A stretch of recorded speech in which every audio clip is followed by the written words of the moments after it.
This episode is brought to you by Hasa. Liquid is clearly better. Liquid chlorine is the highest purity, works immediately, has no added cyanuric acid or calcium, and it will leave your pool safe, clean, and clear. And by the Bottom Feeder professional grade battery powered vacuum system. It sucks to clean pools, so cleaning pools sucks less. Get $100 off with code DVB100.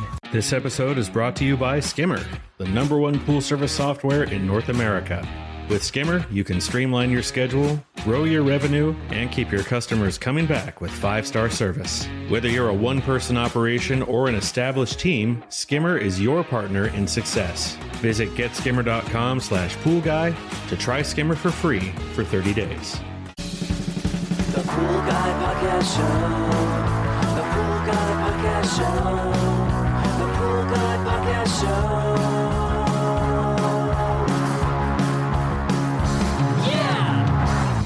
Hi, welcome to the Pool Guy Podcast Show. In this episode, I'm going to talk to you about what happens when you're in a slow economy and you have a pool service business. And it looks like the current global situation currently that we're facing is going to, of course, cause some problems with the U.S. economy going forward. Are you a pool service pro looking to take your business to the next level? Join the Pool Guy Coaching Program. Get expert advice, business tips, exclusive content, and get direct support from me. I'm a 35-year veteran in the industry. Whether you're starting out or scaling up, I've got the tools to help you succeed. Learn more at swimmingpoollearning.com. And it really could be anything that affects the economy, causing a slowdown. It could be a war like we're currently facing here. It could be, the housing market. All these things affect the economy. There's been a number of recessions over the years. Probably the worst recession was during the COVID-19 pandemic, but the government infused the economy with a ton of money. Everyone got these stimulus checks in the mail, and that really helped out during that period of time.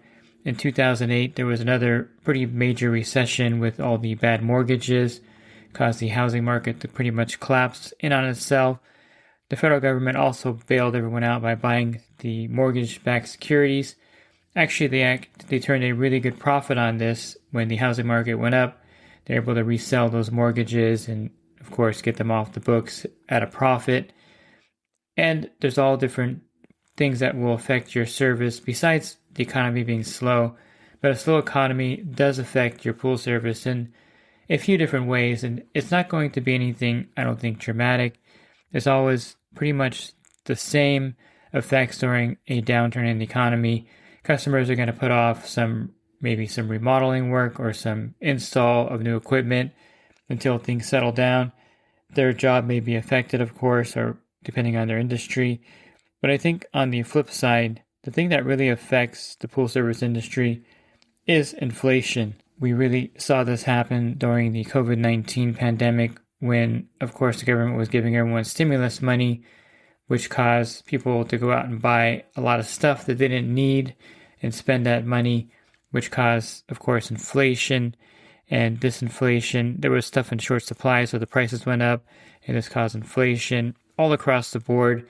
But the thing that's going to affect us the most, I think, during this crisis is the price of oil and the fact that everything relies on deliveries, and fuel is one element in that delivery process. You can't really expect prices to stay unchanged in the pool industry as far as chemical costs go, because your supplier or the person that supplies the chemicals and the equipment and all the parts that your supplier sells is going to have to charge a higher price for that eventually to offset the higher fuel costs. One thing you have to understand in any economy is that the consumer is the one that pays for anything or everything during an inflationary period of time.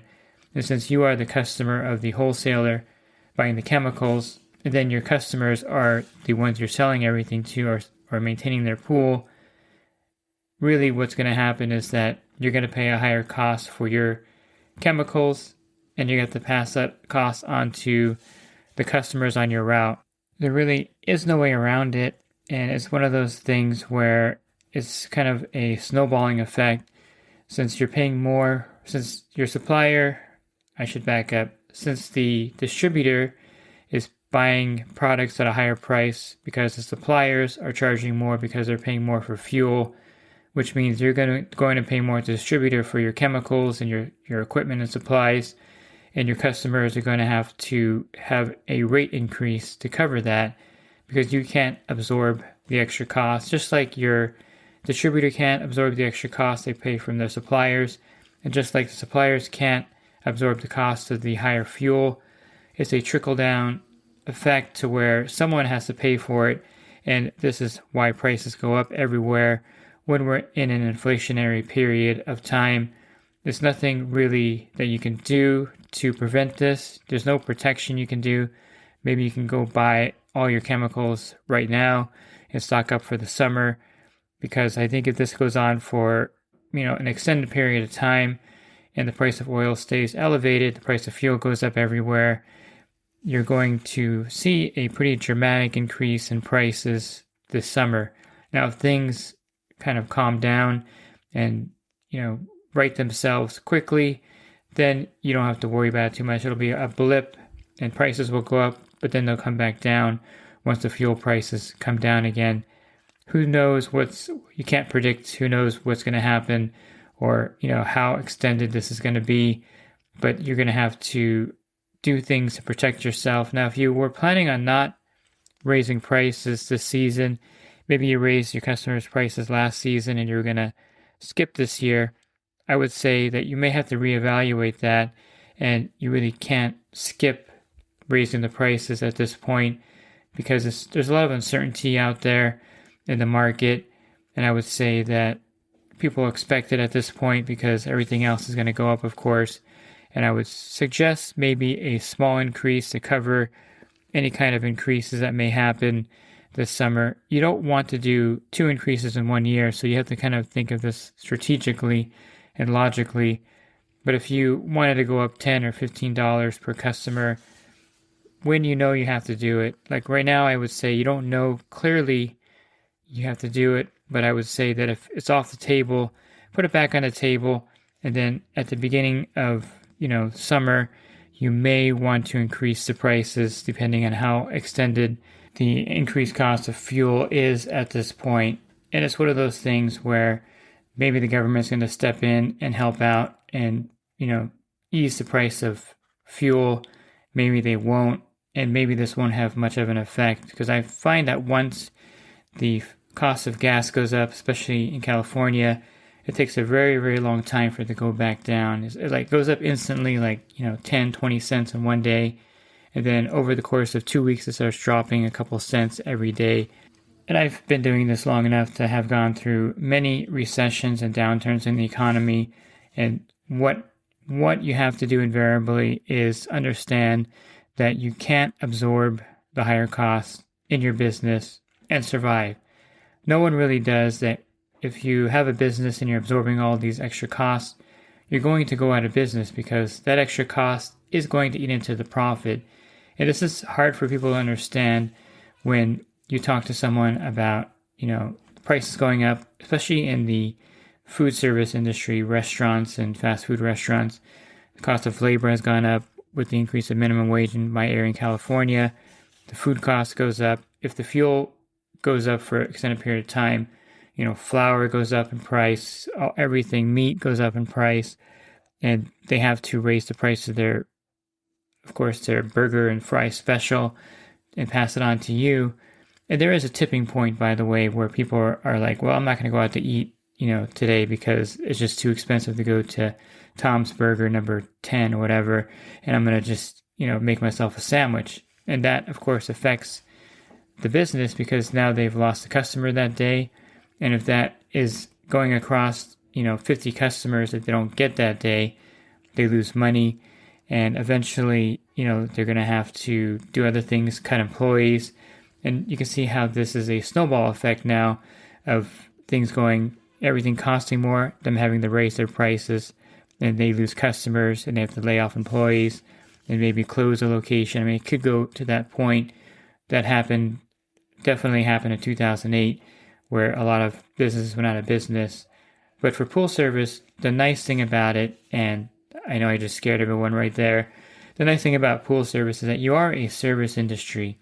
So the service sector does have an advantage over retail and food, and that is people need your services and they can't necessarily cancel pool service and do the pool themselves.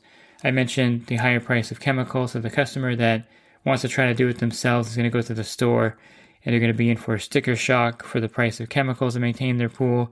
Also, there is time necessary. There's an element of time that they have to take care of the pool, and there's also a skill level, especially in the summertime, that they need to maintain their own pool. A lot of people don't have time, they don't have the skill, and they don't want to go to the pool store, and so they'll just keep paying for the pool service and not really think too much about canceling or changing services, because to change service as well to someone less expensive takes time and effort as well. And what I'm saying is that the pool service industry is pretty insulated from any kind of economic recession that happens out there. We have kind of this built-in protection by being a service-driven industry.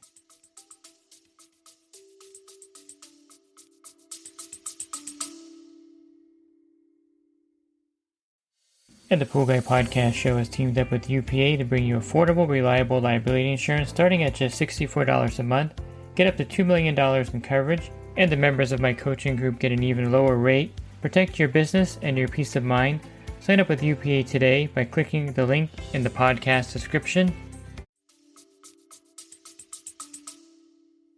That's not to say you won't be affected, and you won't be affected down the line by kind of the ripple effects. Let me explain. You may lose a percentage of your customers that they're affected to the point where they can't afford service and they're going to have to get alternatives like doing it themselves. That's very common. That does happen. I would say that during the worst ever recession I can think of in 2008, 9, and 10, there was a drop of about 10 to 20% in service business over the course of those 2 or 3 years, people canceling. It wasn't immediately, it wasn't everyone at the same time. So it was kind of a gradual drop off of customers. And it was hard to find new customers, of course, because people weren't looking for new service. And so that is one of the main effects you're going to have, is that getting new customers, growing your pool route is going to be a harder process during a recessionary time. Holding on to your existing customers won't be a big issue, but if you're trying to build up your route or build out your route during a recession, it's much harder. It's just like anything. The car salesman during a recession is going to have a hard time selling cars. They discount everything because no one's looking to spend money. Everyone's kind of circling the wagons at that point. And it's the same in the service industry to some extent, where the customers, you may lose some customers that can't necessarily afford service anymore because their job has been affected by the recession. That's very common. It's something to be expected. But the majority of customers won't be affected by the downturn because most of the people that have pool service, it's a luxury thing, of course, to have the service and they can afford it, and their jobs usually aren't affected. But there may be a segment that are affected directly. What's going to happen is that you're going to maybe not have the same timetable that you had previously for equipment upgrades and installs, or if you do pool remodeling or a builder, a lot of times you're going to not get a lot of leads at this point. People stop their thinking about putting a pool in or remodeling the pool and put it on hold. That doesn't necessarily affect the pool service industry immediately, but down the road it's going to definitely affect the industry, because if people stop building pools, remodeling their pools, that means that the number of service accounts will decline for a period of time. And again, this happened very dramatically in 2008, 2009, where a lot of builders just went out of business because they were overextended. There was one in my area here, I'm not going to name the company, but he had about 20 projects going at the same time, to where he just ran out of money. People weren't paying the next payment. He was doing everything on leverage himself, and he couldn't pay his subcontractors, and everyone just stopped working. And there was about 20 builds that were just in different stages. He stopped. And it was not just him. It was other pool companies that also were overextended, and they went out of business at that point. I'm not saying that will happen now. That was one of the worst times for builders I can think of. But there's going to be, of course, any kind of recession means people kind of tighten their purse strings, and they may not get the pool built this year. They may wait till next year, or they may not remodel the pool this year and wait for a year or two, which means that those accounts that would have entered the revenue stream for pool service have not entered the market, so to speak, when they're supposed to enter the market, and there's going to be a delay maybe, or it may never even get built or done, which will affect us in the future. So this is not something that affects us immediately, but if you have less remodels and builds that year or this year, you're going to have less potential service accounts in the future. And this will definitely affect us because then you have less accounts and you have more service providers, and it's going to cause a lot more competition. Now that's the worst case scenario. That's if building slows down dramatically and people pull back dramatically. But who knows what's going to happen? You can't really predict that. I'm just giving you the worst case scenario. You're definitely going to have less customers wanting to have installs and spending a lot of money on things. And that's a given in a recession. That's what causes a recession, and that kind of is what exacerbates the situation. People don't spend money when people need to spend money to get the economy stimulated, and that's why the government sent all that money back in COVID to get you to spend money and get the economy going again. That's not going to happen, I don't think, this time. And so what happens is that big ticket items aren't purchased. Things that they need to get done are get done, but things that don't need to be done don't get done during this time. So just be aware of those factors. Be aware that you're going to have increased costs of supplies because of the increased fuel costs during this period. And it's going to cause you to have to raise your rates on your customer. More than likely, you're going to have to increase the prices at some point. I think we should let this month play out and see what happens. But if it looks like your suppliers are raising prices, you have no choice because, as you know, once a supplier raises prices, they rarely, if ever, go back down the other way. When's the last time in California, in your memory, that the gas price was under $4? And it's one of those things where once the gas prices go up to a certain point, they rarely go back down to a low point again. So prices always go up and rarely come down, and you have to account for that in your business. I wouldn't lose sleep over it, worry too much about it. But you have to really prepare for a slowdown in the economy if it goes on for an extended period of time, and you have to be proactive in your business so that you can protect your profit margin. If you're looking for other podcasts, you can find them by going to my website, swimmingprolearning.com. The banner, you can click on the podcast icon, and there'll be a drop-down menu of over 1,800 podcasts for you there. And if you're interested in the coaching program, you can learn more at poolguycoaching.com. Thanks for listening to this podcast. Have a great rest of your week, and God bless. This episode is brought to you by HASA, providing products that deliver clean, healthy water for every aspect of everyday life. The bottom feeder battery-powered vacuum system, portable, powerful, and only weighs 12 pounds. And Skimmer. Get Skimmer, America's #1 pool service software. Podcast listeners can try Skimmer for free at getskimmer.com/poolguy.